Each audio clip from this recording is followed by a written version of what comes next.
This is Elmo here, another young barking owl. She likes to tenderise the head, so she'll crush the skull before she swallows it down. So keep an eye on Elmo while I'm chatting away. Now the other thing to notice about a barking owl is the size of the feet, and that's what allows them to catch things as big as a cockatoo. In comparison to their body size, they are very big. So although these guys are small, they are extremely powerful. Now unfortunately, barking owls are declining. In numbers in New South Wales and Victoria, they are a threatened species. Chances of seeing one here in the Greater Brisbane area are pretty slim. I'd be very surprised if we had any left in this area. Down it goes. You see that mouse tail hanging out for a little bit while it's going down? Now the reason that they are declining in numbers is because they are hollow dependent. So to lay their eggs and to raise chicks, they do require a tree hollow. Unfortunately here in Australia, we have cleared a lot of essential habitat with the old growth trees.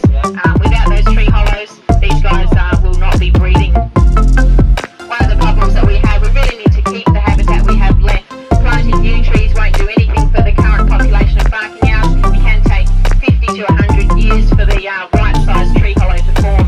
So we really need to keep the habitat we have left if we want to see these beautiful barking owls here in Australia into the future. Alright, now I mentioned another type of owl. You might be more familiar with this type. Tanya's bringing out Milo. And Milo is a barn owl. So barn owls are found all over the world, except for Antarctica. So you certainly may have seen one of these birds before. Now Milo is a representative of the other type of owl found here in Australia, and that's from the masked owl family. So you'll notice that beautiful heart-shaped facial disc that she has. Now this helps with her hearing. She is nocturnal, so she would be hunting at night. Very difficult to see her prey, so she relies heavily on her hearing. And the facial disc allows the sound to travel into the ears. These guys, if she was in a completely dark room and we had a mouse running around, which is one of their favourite foods, she could find it and catch it just by using her hearing. Now the other thing to notice, when you're hunting at night, it is a big advantage to approach your prey without making any noise. So barn owls are considered to have near silent flight. So have a listen to Milo flying. When she does another flight, I'll be quiet. Their feathers are extremely soft, and they have a comb-like edge. So both of those things help to dampen out the sound. Now there's a good reason why they are called a barn owl. They're found in and around barns or other human dwellings, attracted to the mice and rat population commonly associated with those areas. Here in Australia, mice can make up about 90% of the barn owl's diet. They're not very big. Just to give you an idea, Milo weighs 350 grams, so when she's sitting on your glove you can hardly feel her. And her feet are quite a bit smaller than a barking owl, so they're not going to be catching anything as near as big as what a barking owl can. Now you might also notice that Milo has quite a lot of flexibility in that neck. She can turn it 270 degrees in fact. She's got extra vertebrae in the neck which allow her to do that. Now it is very good for a barn owl to have those extra vertebrae because their eyes are fixed in position, so they can't move them within the socket like we can, up and down, left and right. But she certainly still needs to keep in touch with her environment, so she can swivel that neck quite a long way around. Alright, now for the next part of the show, I need a volunteer. Does anyone want to come? We've got lots of people putting up their hands. Who am I going to pick? Alright, we might go with the lady in the, is that purple tank top there? With the ready hair? Come on out. Alright, so we're going to give you the opportunity next. So the feathers stop part way down. The part that she would pop into the water is bare and scaly. And her tail, considering how big she is really quite short. I like her. This is a free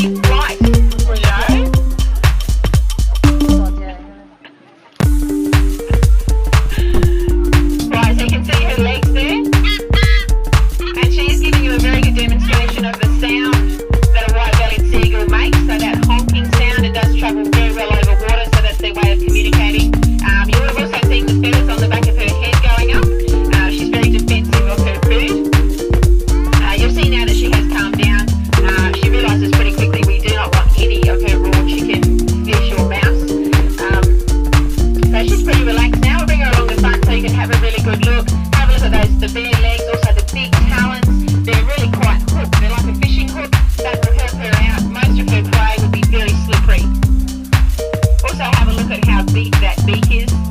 She can be quite dainty, believe it or not. She can take a very long time to eat a whole fish. We only give her small pieces of food out here. If we gave her bigger pieces, she'd sit there for a very long time picking it apart.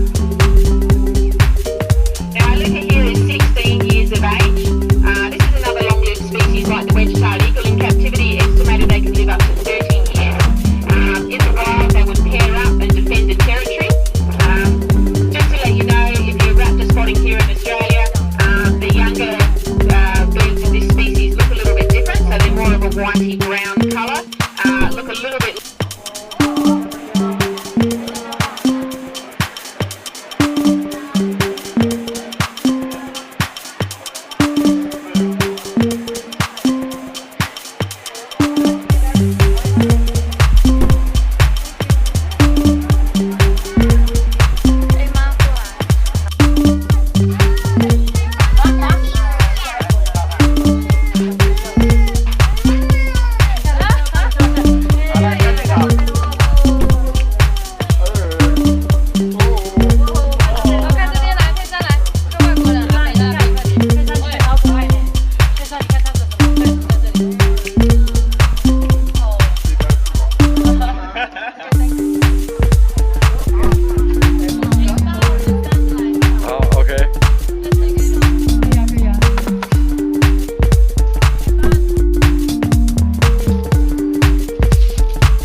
It's my pleasure to be the chairman for today's ceremony, and I'd like to thank you all very much for coming out on this nice sunny day.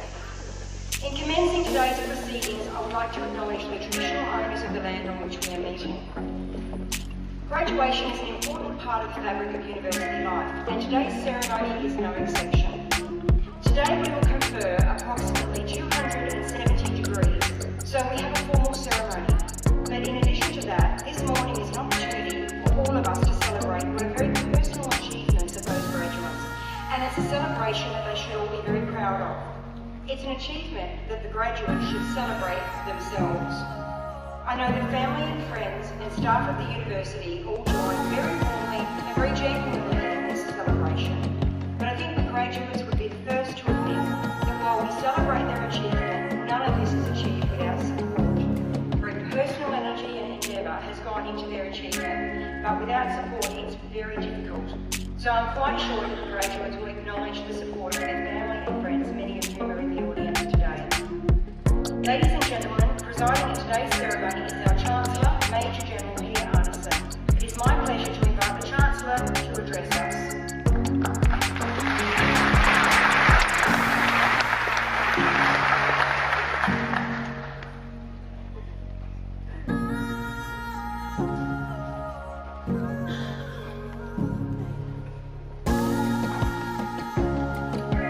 Acting Vice-Chancellor, Professor Tom Cochrane, a very distinguished guest speaker, a very old friend and colleague of mine, Mr. Bill Chandler. It's wonderful to have you here today with us, Don. And Don is the Queensland State Manager for Audit Minute Stockbroking. Fellow members of the QUT Council, academic and professional staff, members of the QUT alumni, graduates, parents and friends, ladies and gentlemen. On behalf of the university, I wish to extend a very warm welcome to everyone on this very significant occasion. For today we celebrate the achievements of students who have successfully negotiated their way through years of demanding study. And while these graduation ceremonies rightly focus on student achievement, they also enable us to acknowledge the assistance provided to our graduates by their families, their friends, and their supporters. So well done. We should also acknowledge the vital contribution to our graduate success of the QUT academic and professional staff. Our graduation is both an opportunity to celebrate the past and all that has been achieved, as well as an occasion to contemplate the future with its infinite possibilities, and to reflect on the immensely important role that higher education plays in shaping the future. The universities are institutions which generate and pass on the highest levels of human knowledge.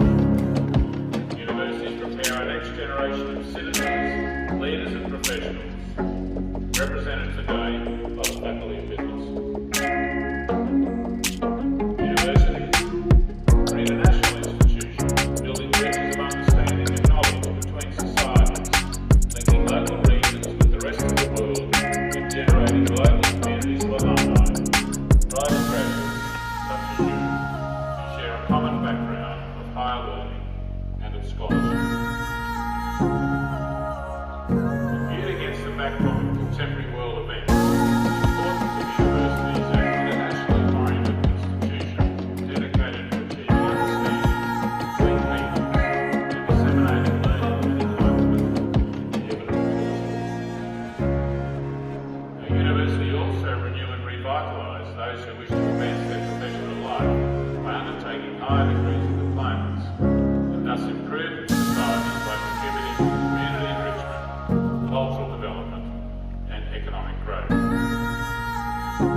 Now, with all this in mind, the Commonwealth Government clearly clearly understands that universities can play a key role in fueling economic recovery and sustaining prosperity in the years ahead.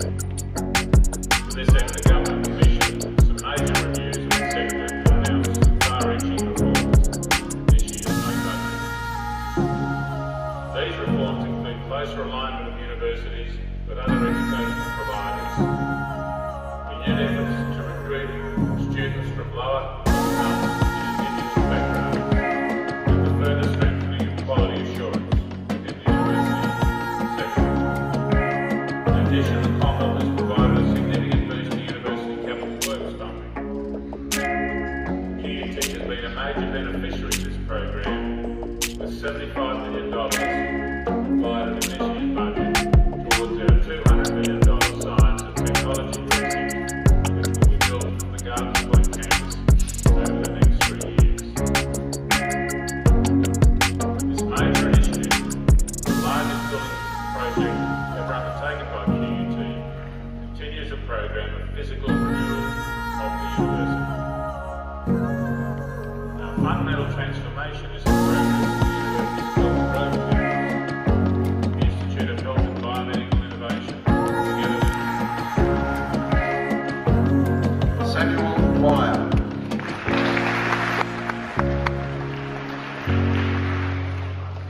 Matthew Charles Fairhurst.